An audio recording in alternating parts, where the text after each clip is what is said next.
Halo teman-teman semuanya, kembali lagi dengan pembahasan penilaian autentik dalam pendidikan fisika bersama saya Anissa Mayasari.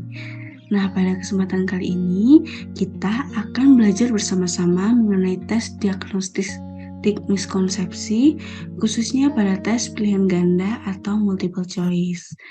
Jadi, multiple choice dapat digunakan untuk memainkan berbagai peran dalam pengajaran dan pembelajaran. Namun, ada beberapa kritik terhadap tes pilihan ganda. Alasannya yang pertama, karena tes pilihan ganda ini mendorong siswa untuk mengadopsi pendekatan pembelajaran hafalan. Yang kedua, rancangan item yang menguji pengetahuan tingkat tinggi memakan waktu, sehingga kebanyakan tes pilihan ganda itu memuat item yang menguji pengetahuan tingkat rendah. Dan yang ketiga, penggunaan mendistorsi pendekatan siswa untuk belajar. Jadi, tes pilihan ganda ini akan menyebabkan siswa hanya berpikir bahwa dengan hafalan dia akan lulus, bisa mengerjakan dan kemudian lulus dalam ujian. Seperti itu. Nah, untuk mengurangi resiko terhadap ketiga kritik tersebut, jadi ini ada solusi dalam penyusunan tes pilihan ganda. Yang pertama, memasukkan soal pilihan ganda serta mengartikulasikan hasil pembelajaran yang diharapkan dengan jelas, sehingga siswa bisa tahu apa sih yang akan ia peroleh dari pembelajarannya. Yang kedua, soal pilihan ganda hanya untuk menguji pengetahuan tingkat rendah, dan open-end question untuk menguji pengetahuan tingkat tinggi. Jadi perlu kolaborasi antara multiple choice dengan open-end question sehingga guru akan mengetahui mengapa sih siswa itu memilih opsi jawaban tersebut. Jadi ada alasannya gitu. Dan yang ketiga, memberikan feedback untuk membahas alternatif yang benar dan salah yang memungkinkan siswa untuk merefleksikan penalaran mereka. Jadi di akhir guru sebisa mungkin melalui multiple choice itu memberikan feedback terhadap jawaban dari siswa sehingga siswa bisa merefleksikan penilaian mereka menjadi lebih baik. Tuh. Nah, berikut adalah tips do and don'ts untuk menyusun tes pilihan ganda.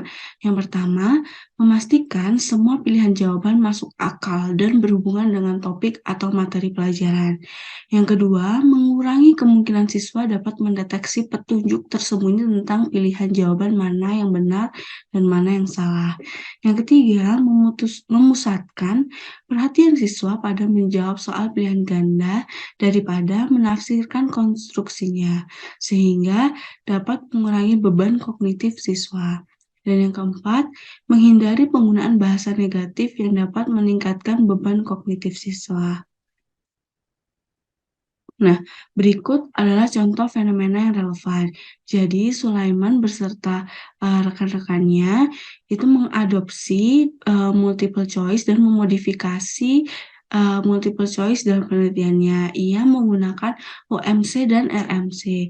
Nah, OMC sendiri ini mengukur pemahaman konsep siswa dengan 5 level. Level 1, naive konsep, level 2 hybrid konsep, level 3 simple particle concept, level 4 differentiated particle concept, dan level kelima adalah systematic particle concept. Nah, sedangkan RMC ini memberikan informasi mengenai jalan pikiran siswa untuk sampai pada jawaban yang benar.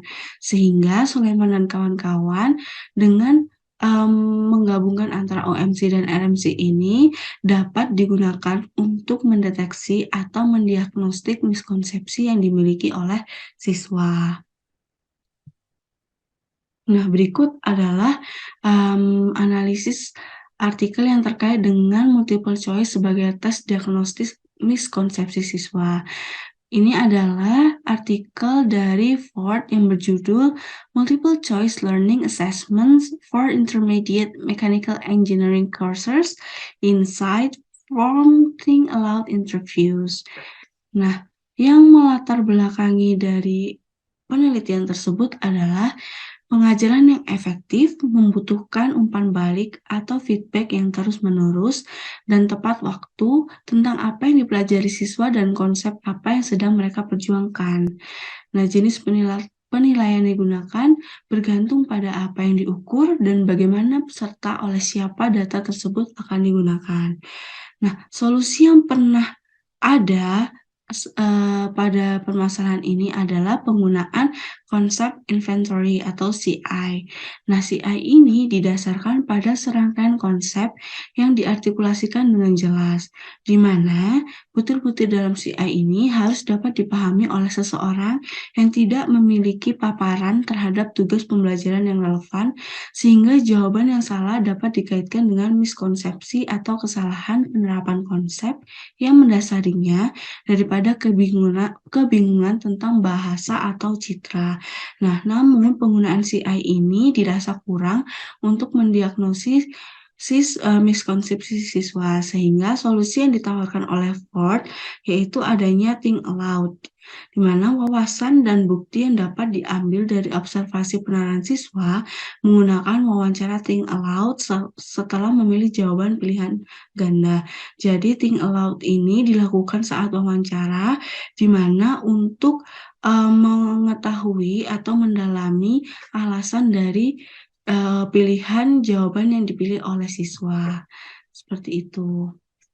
Nah, sekian pembahasan mengenai multiple choice sebagai tes diagnosis miskonsepsi siswa. Kurang lebihnya mohon maaf.